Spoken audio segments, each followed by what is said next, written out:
이야기는 중요하다고 이야기할 수 있겠습니다. 바울에 대한 이야기, 그걸 이제 바울 신학이라고 하는데 이건 중요한 과제입니다. 복음서를 생각해 보면 복음서는 예수님에 대한 이야기인데 예수님에 대해서 4명의 저자가 각각 다른 관점에서 다른 목적으로 썼습니다. 그게 복음서거든요. 근데 바울서신은 바울이라는 한 저자가 그 대상이 되는 사람들의 형편과 상황에 맞춰서 어떤 신학적인 하나님의 메시지를 전했다라는 거죠. 그러니까 바울이 어떤 생각을 가지고 있고 어떤 신학을 가지고 있는지 바울 서신을 읽다 보면 그 속에 다 담겨져 있게 되는 겁니다. 오늘은 그 바울 신학, 바울의 서신서에 담겨져 있는 신학을 좀 큰 신학적인 흐름에서 좀 이야기해 보려고 합니다. 바울 신학을 이야기할 때 굉장히 중요한 주제가 있는데 그게 새 관점이라는 겁니다. 새 관점. 이 바울 신학에서 굉장히 중요하게 얘기되어지는 건데 이건 이제 1970년대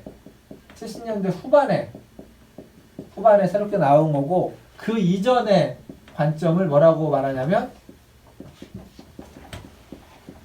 옛 관점. 당연하죠. 새 관점이 있으니까 그렇죠. 물론 옛 관점이라는 말은 없습니다. 이건 이제 굉장히 전통적으로 바울을 어떻게 이해하고 있는지를 말해주는 겁니다. 전통적으로 바울 신학에 대해서 우리가 어떤 식으로 이야기하냐면 바울은 유대교, 율법주의인 유대교에서 나와서 행위로 구원받는다고는 유대교의 종교를 극복해서 은혜의 종교, 하나님의 은혜로 구원받는 기독교를 만들었다. 이렇게 이야기하곤 합니다. 그러니까 오직 믿음으로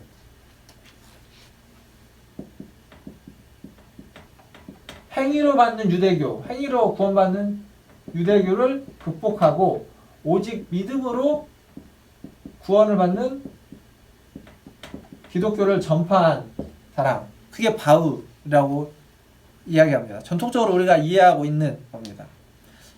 그러니까 믿음은 행위가 아닙니다. 구원을 받기 위해서는 행위가 필요하지 않다는 거죠. 그러니까 십자가 속죄라고 하는 그 예수를 믿으면 구원을 받는다는 교리를 받아들이는 사람이 구원을 받는 겁니다. 그러다 보니까 교리가 굉장히 중요해지는 거죠. 어떤 윤리적인, 이 행위는 사실 윤리적인 것을 이야기하는데 윤리보다는 교리가 훨씬 더 중요한 어떤 이해를 갖게 있는 게 옛관점, 전통적인 바울 신학의 이해였다라는 거죠. 그게 이제 한마디로 얘기하면 이신칭이 믿음으로 구원을 받는다라는 이야기가 되는 겁니다. 근데 이제 이게 새 관점으로 가면 이게 어떤 변화를 일으키냐면 새 관점에 대해서 좀 보면 1977년에 스탠달이라는 사람이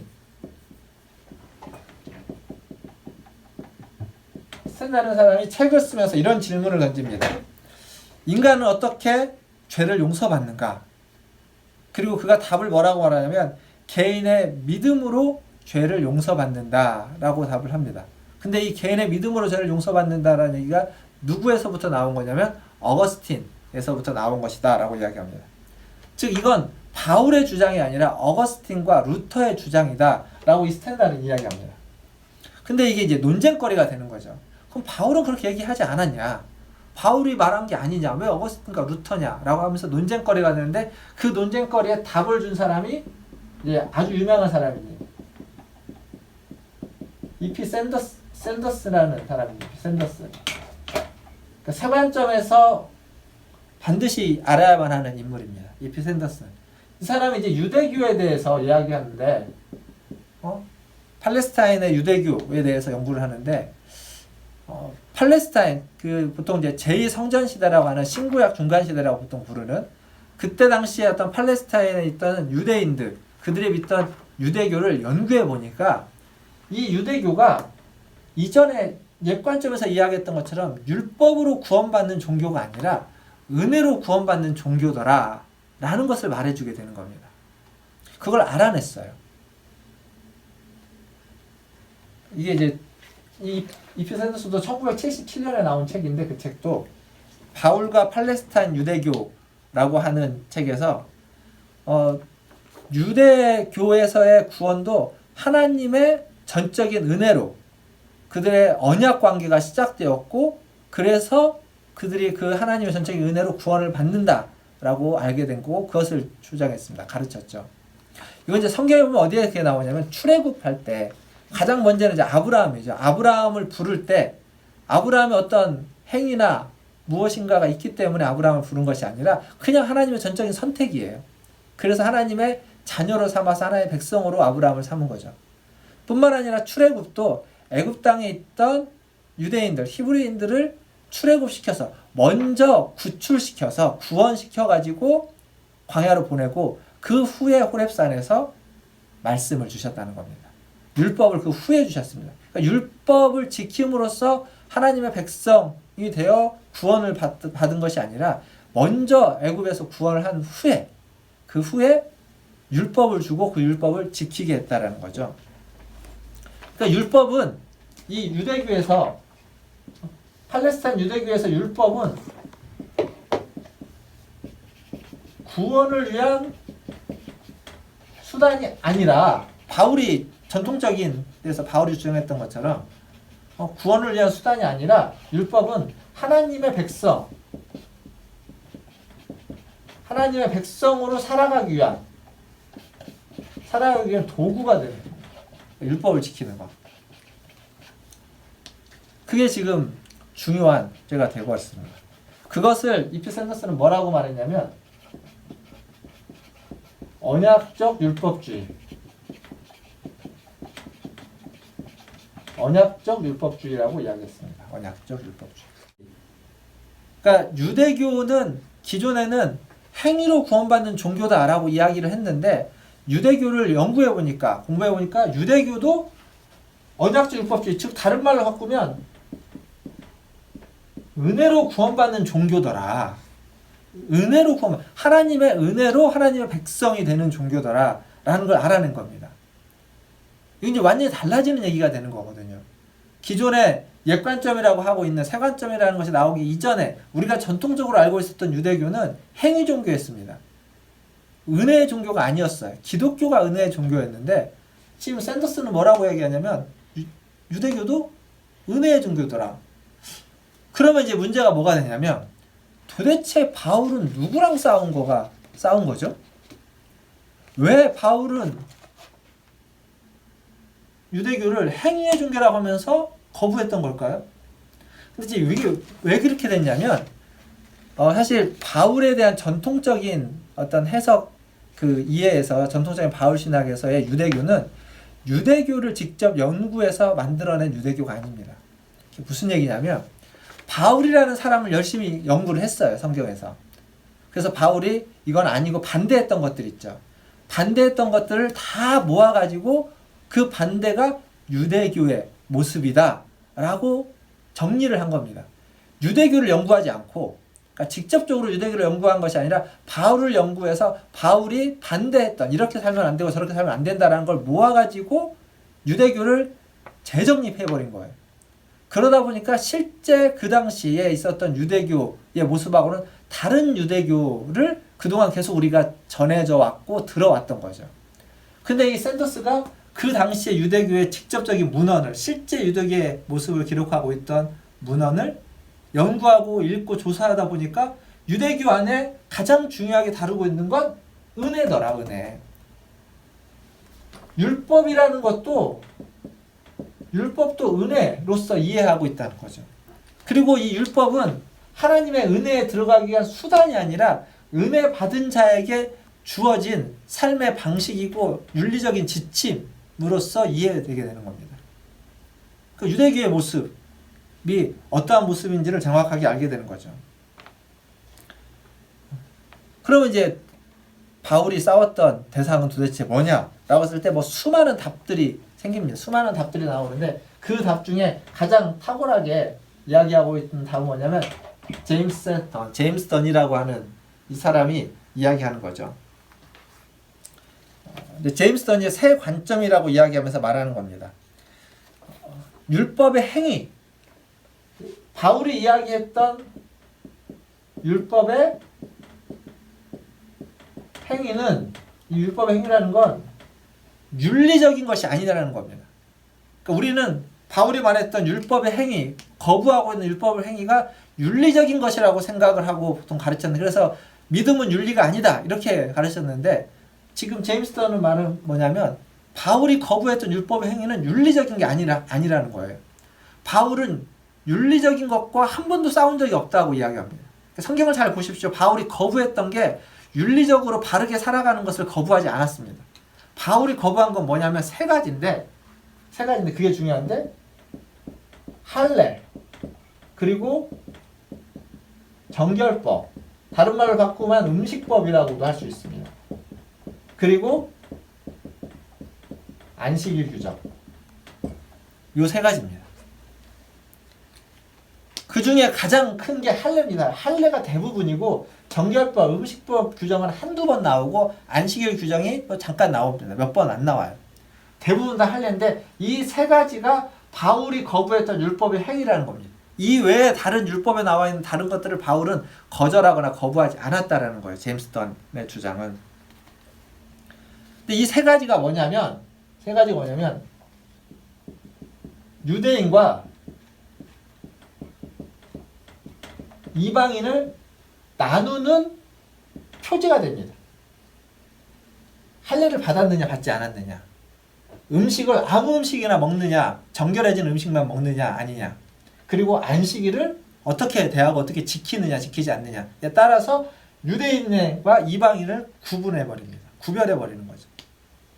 근데 바울은 어떤 상황 속에 있는 거냐면, 그의 컨텍스트가 뭐냐면, 예수 믿는 자를 핍박하다가 다메섹 도상에서 예수를 만나고, 그는 무엇으로 부름받았냐면 이방인의 사도로 부름받았습니다. 이방인들에게 복음을 전해야 되는데 가장 걸리는 게 이건 겁니다. 이것 때문에 이 복음이 제대로 들어가지 못하기 때문에 바울은 저것과 싸울 수밖에 없는 거죠. 그러한 유대교의 배타성, 유대교가 은혜의 종교가 아니라는 것이 아니라 유대교가 가지고 있었던 그 배타성과 바울은 싸우고 있었고, 배타성을 제외한 다른 부분에 있어서, 윤리적인 부분에 있어서는 바울은 여전히 이어가고 있다는 겁니다.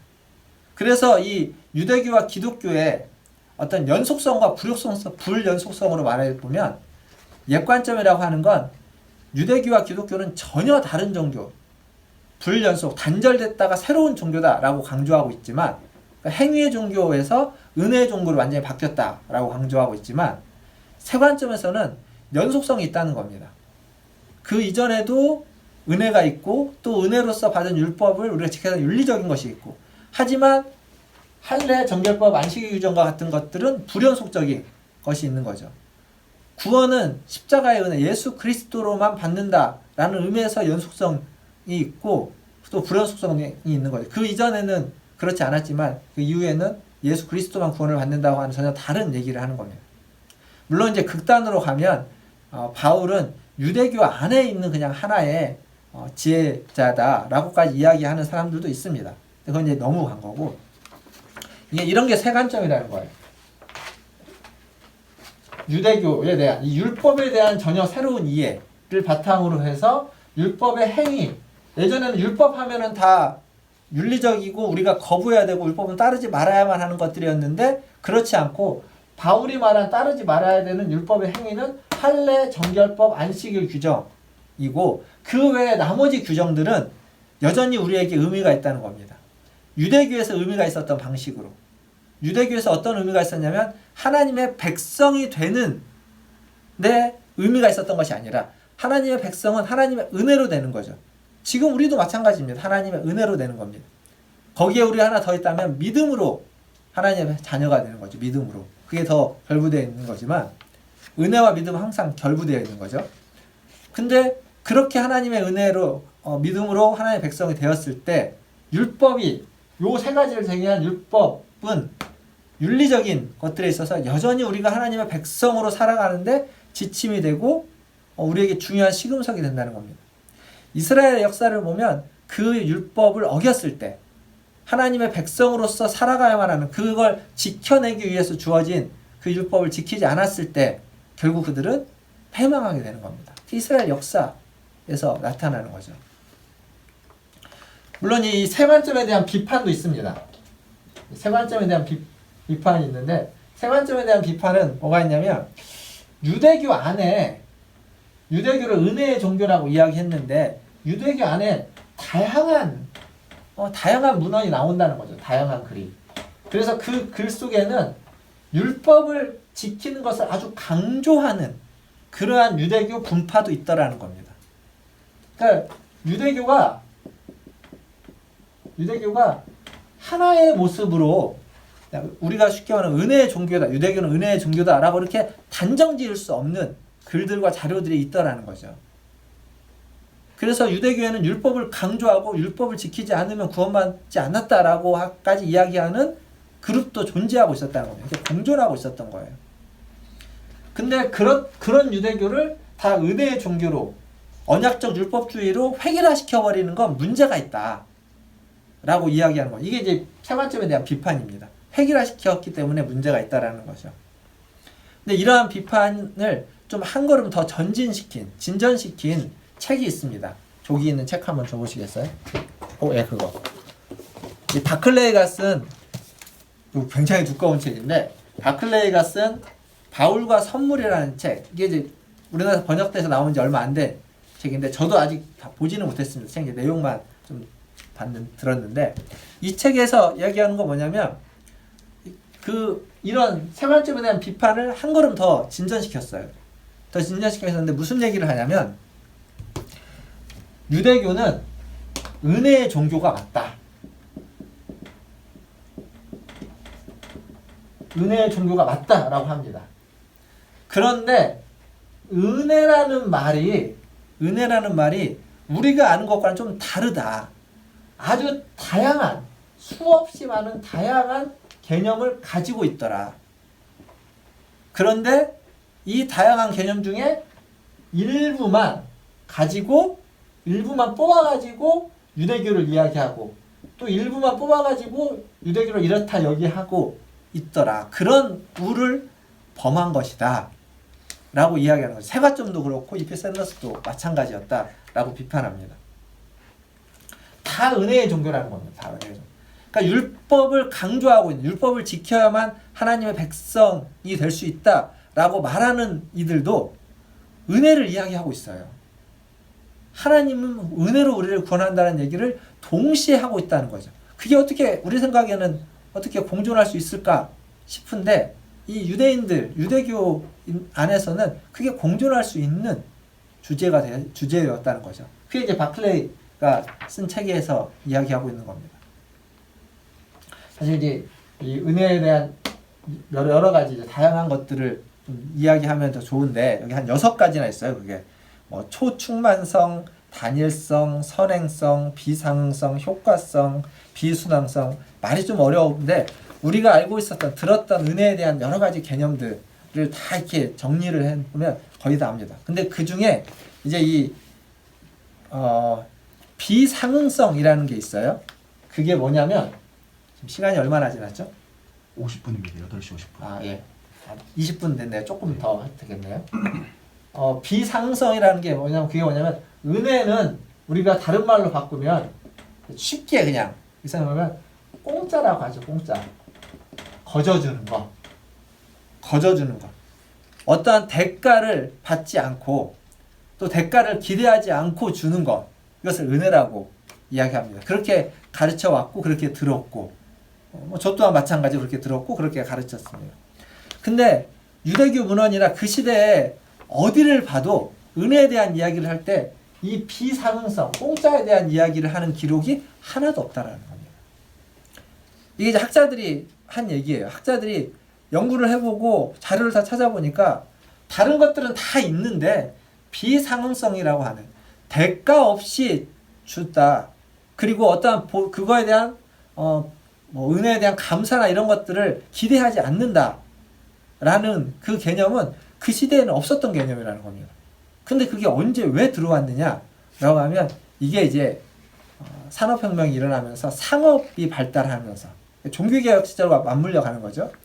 그 상거래가 발달하면서 거래라는 것이 시작되는 거죠. 거래에는 기브 앤 테이크 아닙니까? 내가 무엇을 돈을 주면 그에 합당한 가치가 있는 물건을 사오는 거죠. 내가 이 물건이 있거나 어떠한 재화가 있으면 그거에 대해서 합당한 다른 것으로 바꾸어가는 기브 앤 테이크, 상응하는 무엇인가로 이렇게 주고받는 것이 생기는데 그것의 그 거래라고 하는 거죠. 거래.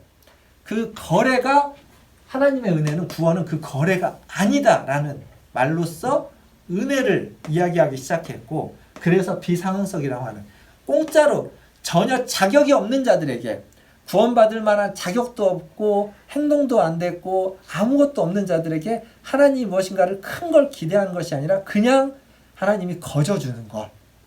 하나님이 그들에게서 무엇인가를 바라고 기대하고 돌아올 것. 그거에 대한 보답할 걸 생각하고 주는 것이 아니라 그냥 거저주는 것이 은혜다라는 개념이 그 후에 들어왔다는 거예요. 근데 그걸 우리가 유대교나 여러 가지 것들을 이해하는데 적용하는 경우들도 있더라. 라고 이 바클레이의 주장이 나오는 겁니다. 우리가 은혜라고 생각했던 게 사실 굉장히 중요했는데 그게 많은 은혜에 대한 개념 중에 어느 한 부분, 한 면이었다라는 사실을 우리가 잊지 않았으면 좋겠습니다. 이게 바울 신학에 대한 이야기입니다. 바울 신학이 70년대 후반부터 그러니까 세관점이라고 하는 게 사실은 벌써 40년이 넘었어요. 그리고 이제는 그 옛관점이라고 하는 거 신학계에서는 바울 신학계에서는 더 이상 생각하지 않습니다. 세관점으로 이제 완전히 바뀌었고 바뀌어서도 많이 진행이 됐습니다. 근데 이제 우리가 교회에서는 여전히 이전에 어르신들이 가르쳤던 옛날의 그 전통적인 바울 신학에 대한 이해가 여전히 반복해서 가르쳐지고 있는 경향이 있는데 우리 성도님들은 세관점이라는 게 있고 세관점에서 샌더스라는 사람 그리고 제임스 던, 톰 라이터 이 세 명의 이름만 좀 알아놓으면 뭐 어디 가서 세관점 얘기할 때 나도 그런 사람 이름 들어봤다 라고 할 정도 될 겁니다. 근데 거기서 중요한 건 율법에 대한 이해가 다르다. 그리고 그 율법에 대한 이해가 다르면 지금 우리가 바울 신학을 이해하면서 하나님의 믿음으로 구원받은 자가 믿음으로 구원받았는데 율법이 도대체 어떠한 역할을 주느냐. 지금 로마서 저희가 계속 보고 있는데 로마서가 어떻게 역할을 하고 있느냐. 로마서가 죄의 도구가 되었을 때 쓰여지는 역할과 죄의 도구가 아닌 하나님의 은혜 가운데서 원래 선한 율법이 우리에게 쓰여지는 역할은 무엇인지 그게 바로 세관점에서 이야기하고 있는 율법의 역할이다 라는 것을 기억하면 좋겠습니다. 그리고 이제 바울 신학에서 조금 더 나아가면 로마서를 읽으셨죠? 로마서에 대해서 로마서에 나오는 몇 가지에 대해서 좀 살펴보려고 하는데 이 기억하실지 모르겠지만 제가 복음이라는 주제로 설교를 좀 제가 부임하고 초반에 몇 번 했습니다. 믿음이라는 주제로도 좀 설교를 했고 복음이라는 주제로도 설교를 했는데 복음 우리가 좋은 소식이라고 말하는 복음이죠. 근데 다른 말을 바꾸면 기쁜 소식이라고 얘기할 수 있습니다. 기쁜 소식. 근데 뭐가 기쁜 소식일까요? 어떤 소식이 이게 기쁜 소식이냐? 이렇게 이제 질문을 던질 수 있습니다. 이 복음에 대해서 생각할 때 우리가 속죄라고 하죠. 속죄. 죄사함 받는 것.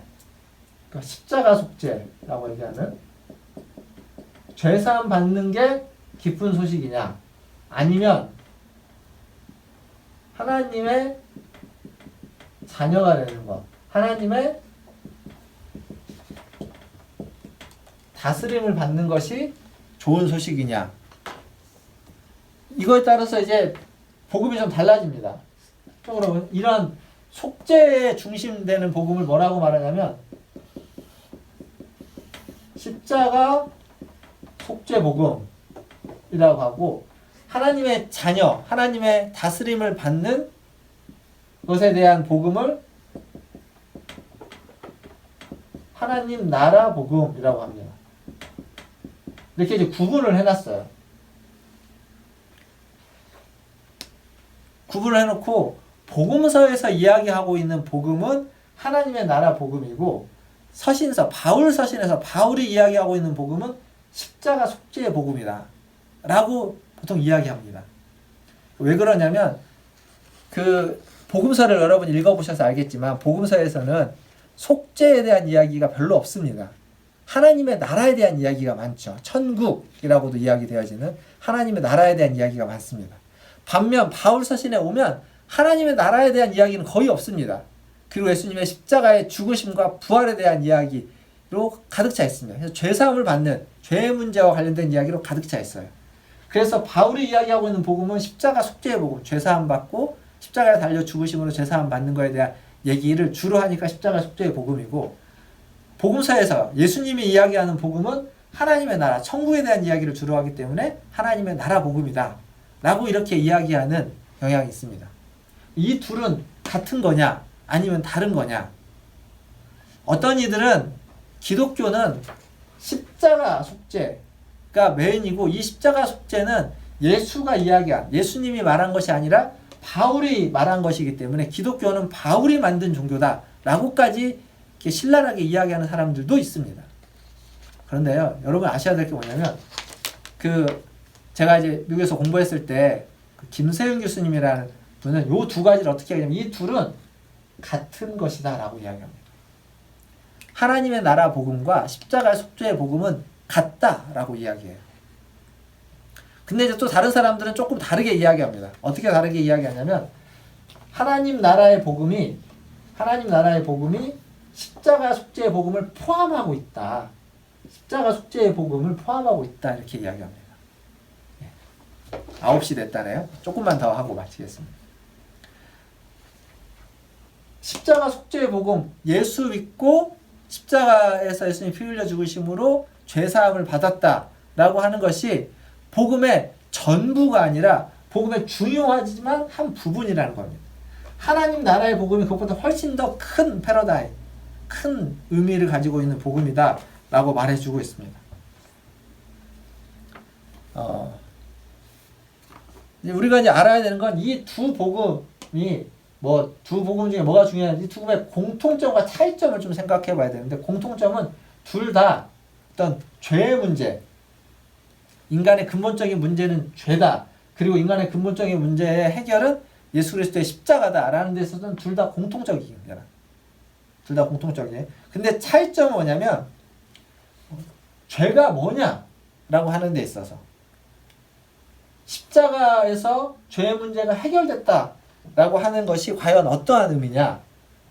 이 십자가 속죄의 복음은 십자가에서 죄의 문제가 해결됐다는 게 우리가 지었던 죄가 용서받았다라는 의미로서 말한다면, 하나님 나라의 복음은 십자가에서 용서받았다는 것이 하나님의 나라의 백성, 하나님의 다스림을 받는 사람이 되었다라는 얘기를 하는 겁니다.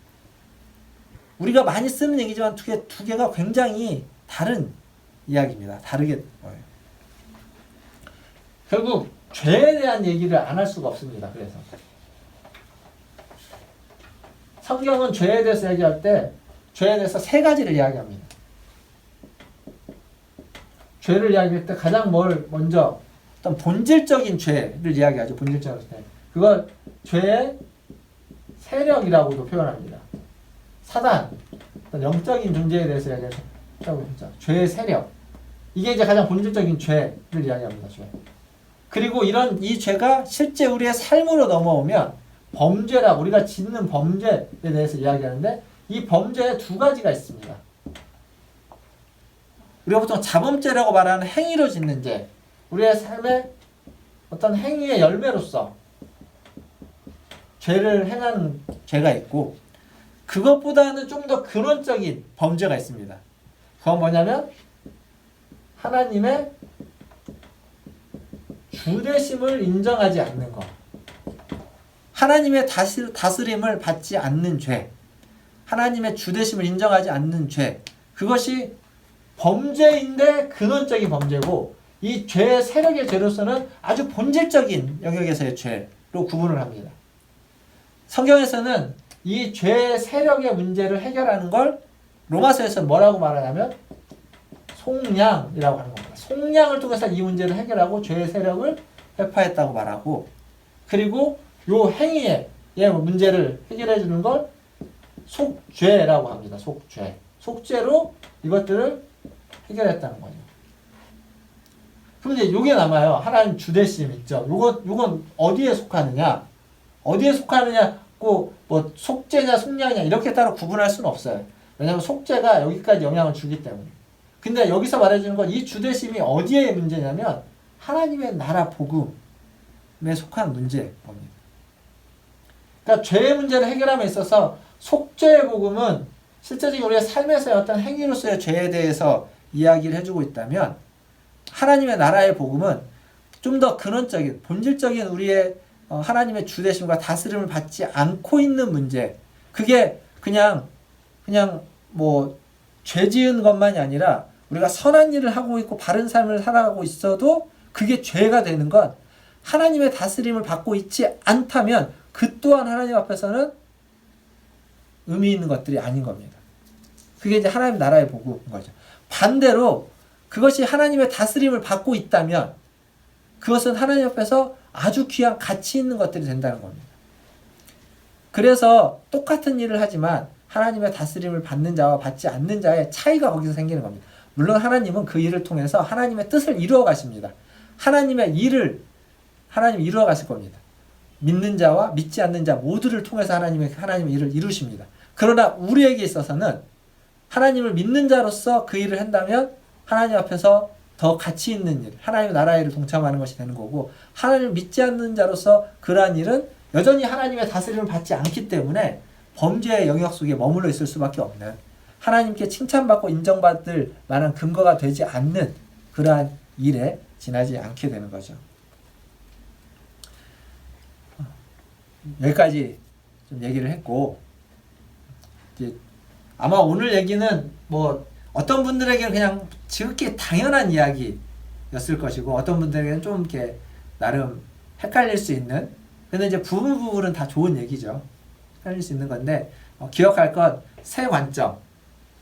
새 관점이라는 거, 기존에 우리가 가지고 있는 전통적인 바울에 대한 이해에서 좀 새롭게 바울을 바라보게 되고, 율법에 대한 이해를 그 이전에는 아주 부정적인 것만 이야기했다면, 율법으로 구원받는 건 아니지만 율법이 우리가 구원받는 백성으로 살아가는데 윤리적인 중요한 지침과 도구가 될 수 있다라는 것, 세 관점에서 나오는 것들이고요.